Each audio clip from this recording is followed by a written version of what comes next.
Dalam tradisi Minangkabau, setiap anak laki-laki suatu hari akan pergi meninggalkan tanah kelahiran mereka.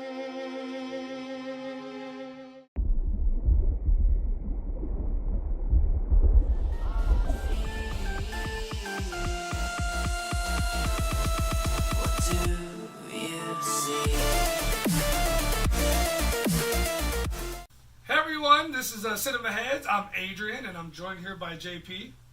I didn't forget your name this time. And today we're going to be reviewing another Iko Uwais movie. Another one. This will be our fourth? I think it's our fifth. Fifth? Yeah. Our fifth one in this Iko Uwais review segment. Right? So this is his first movie that he ever did. It's called Merantau. So this is the movie that kind of brought him to the forefront of martial arts movies. And as I remember it when it first came out, it was kind of like a big hit in the martial arts movie world. Put him to the forefront, and he's been putting out great movies ever since. So yeah, we kind of like went backwards. We started like in his like latest movies and went all the way back to his first one. As JP keeps playing my phone, you need to concentrate. So, like I said, Iko Uwais is the lead here. He plays Yuda. And then you can say the rest, because I don't know. I'm horrible with names, so. All right, so the other people, we have Jessica, who plays Astri. We have Mads Kudal, who plays the main antagonist. His name is Ratker in the film. Ratker. And then we also have Yayan Ruihan, who we've also talked about in a couple of the other ones. Plays Mad Dog in the Raid 2. No, he plays Mad Dog in the Raid 1. Mm-hmm. And then he plays that awesome character in the Raid 2. Yep. Played two different characters. Yeah. But he plays Eric in this film, who he actually has a pretty substantial part. Probably bigger in this movie than in the other two, honestly. Yeah, for sure. So Yuda. Mm-hmm. So this movie like really kind of shows, it's Indonesia. Mm-hmm. So I'm gonna assume this is like a real thing. It's like part of their heritage, I guess, over there. If I'm wrong, I'm so sorry. Don't mean to offend nobody. But it's called Merantau, and what happens is once you get to a certain age, you leave the household and you go on to kind of like find yourself. And you just kind of do your own thing. You go off to the city, you try to make a living, and then you come back home a better man. Essentially, it's kind of like the journeyhood into manhood. Exactly. So, he has his mom, his brother. He goes off into the city, and he gets on the bus to go, and he meets Eric. Mm-hmm. He meets Eric. I think Eric sees him getting his stuff ready, and I think that he sees him and he understands what he's doing. I think they're from the same background.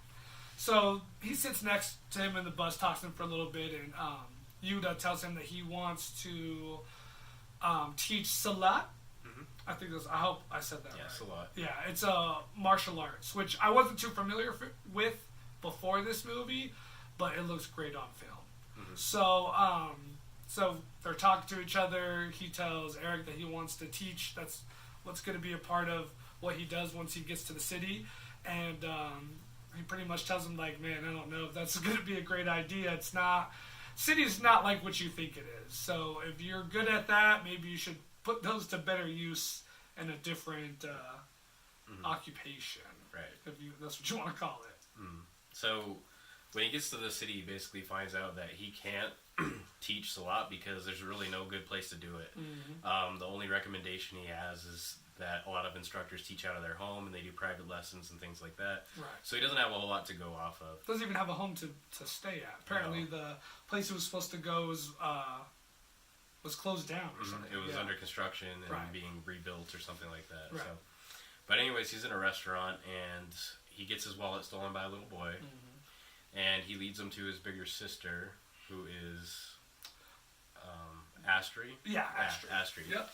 And then pretty much the whole movie is a setup to him running into her and then saving her from human traffickers. Yes. And he saves her once, and then it leads to a bigger issue, and then he has to keep going after her to find her and save her throughout the movie. Yeah, he just kind of forms a bond with the little one, and then a bond with the older sister.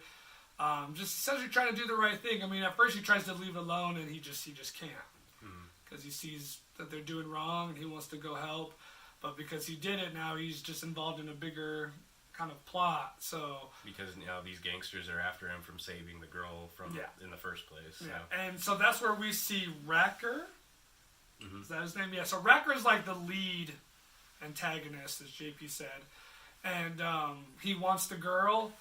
Doesn't even know who Yuta is, and then Yuta goes to save her. He kicks this like bottle, and the bottle just explodes and gets all in this dude's face. So once that happens, this guy's like, yeah, we need to find out where this guy is, and he wants to get his revenge. Yeah, he wants to get his revenge, pretty much. So that's the story. And Yuta just trying to protect the girl, fight off the bad guys, so on and so forth. And this movie is 2 hours, almost 2.5 hours long. So it's pretty long.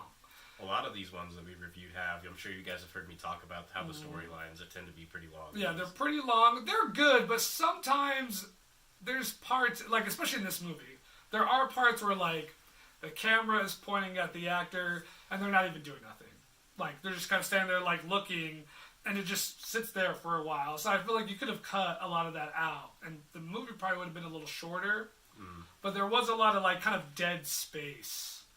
There was, but I have to say this storyline actually to me was a little bit better than the other ones, minus the raid. The raid is just amazing. Yeah. But this one actually made sense. It had a lot of stuff going on into it. It didn't seem like it was just too much stuff thrown together. Yeah, it was pretty simple. And easy to follow.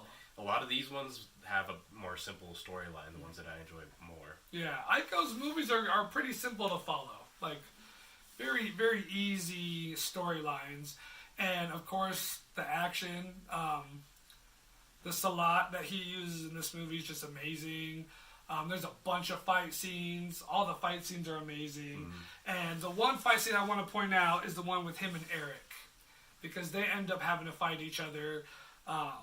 Eric is actually hired by like the Racker to help find him, and they end up meeting in an elevator. And it's like they don't want to fight each other, but then they know that they have to, and they fight each other in like this little elevator. Which now I'm not a martial artist or anything like that, but fighting in like a tight space. I mean, I'm assuming filming a fight scene in a tight space like that is really hard, very difficult, really hard. And then the choreography for it's got to be really hard to pull off too. And it's just amazing. Like these two guys, they fight in the Raid 1, and their chemistry is just. And I mean, they've always had chemistry because it's just amazing. Yeah, that was definitely the coolest fight scene in the whole film. It wasn't too long, but it was the dopest fight scene to me. But other than that, the fight scenes outside of that one, it's kind of funny because you start off the film, he fights 4 guys, and then the next one he fights like 8 guys, and then the last one he fights like 25 guys. Yeah, he fights like everybody by himself, one after another. And so when I first saw the movie, I don't know if you've seen Ong Bak with Tony Jaa. So Aiko, that's who he reminded me of when I first saw it. I thought it was just like a different version, because, and there's nothing against Aiko, but when I saw Tony Jaa for the first time, my mind was like I just was amazed. And then obviously, because he does Muay Thai, Aiko does Salat, so they're two completely different styles. But the feeling I got when I watched Ong Bak, minus the stunts, because Tony Jaa does a crap ton of stunts in that movie, but the feel of the movie, the way the movie was shot, like it reminded me of that. And it was just a great movie, man. Like, so the only negative I have is just it's long. It's just really long. But spoiler alert. Did I say that right? I think Spoiler alert. Jesus. He saves the girl at the end, but unfortunately, like, oh boy, Racker kills him. Like at the last minute, and it's like super sad. Like I remember watching it for the first time, I was like, "Holy crap! Man, he went out to go become a man. He ended up saving these people and took his life." Yeah, it could be considered a bit of a tearjerker, as one of our friends. Yeah, as our great friend Legend would say. So yeah, it was pretty sad at the end, but it tells it really does tell like a really good story. And like I said, I'm assuming like this Merantau is something from their heritage, tradition, and for I'm assuming for them to put it in the film because it's directed by Gareth Evans. Yeah, who's directed the other ones, and for them to put all that in this movie really gives it that like nice touch. Well, and then after he passes away at the end too, he tells the girl to go back to his family. So he sends Astrid and her little brother back to the family. And his family cares for them too at the end, which is actually a nice little piece at the end. It was a nice piece to the end of the movie, and the mom sees him like the little boy is running off to school, and she looks over at him and she sees Yuda. And it's just a great movie. If you haven't seen it, I definitely recommend it. I give it when I first saw it, I thought it was amazing, and like it was just one of those movies. Same thing with Unblock, where I saw Tony Joe for the first. Like I had to just see more of Aiko. And so every movie that he's done, I've watched for sure, and now I've made JP watch them. Yep, and honestly, I'm a big fan of Aiko's now. Like I can't wait to see whatever project he comes out with next. Yeah. Also, along with him, the other guy that's in a lot of the movies, Joe Taslim now. So any projects they come out with in the future, if they work on stuff together again, I'm definitely gonna check them out. Yes. We'll probably review them. Oh yeah, for sure. Definitely, these guys are worth the watch for sure. They're great at what they do. So this is like the last one, I think, because Aiko's in a couple other movies, but he was in Star Wars: The Force Awakens, he's in Mile 22, and he's in Beyond Skyline, which was a sequel to Skyline, but he's not like the main character in those. But if you guys want to see reviews for those, let us know. And if you guys want to see any other reviews for any other martial arts movies, doesn't have to be Aiko, just leave a comment below, let us know, because like I said, I'm going to get these guys to watch all of them because they're amazing. Or if there's any martial artists that we haven't talked about yet that you guys want us to point out to us, you should do that. Yeah, for sure. I definitely agree. So with that being said, man, this video is done, and I think today will be Friday when this review comes out, and we'll see you guys Monday with Spider-Man into the Spider-Verse. Yep, Spider-Verse. Did I say that right? Wow, that sounded weird coming out of my mouth. But yeah, that's it. So you guys have a good weekend. See you guys later. Oh boy, I'm excited. Hi Santa. All I really want for Christmas, you ask? All I want is for all our viewers to subscribe. Give us a thumbs up. I'd like them to follow us on Facebook, Instagram, and Twitter. I would also like them to really share our videos. I think that would just be swell, Santa. Please bring that to me for Christmas.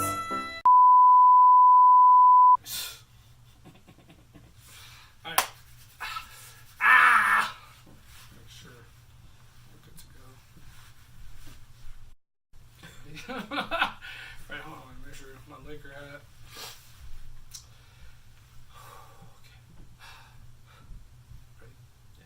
Are you ready? It's always weird to start the video off. Okay.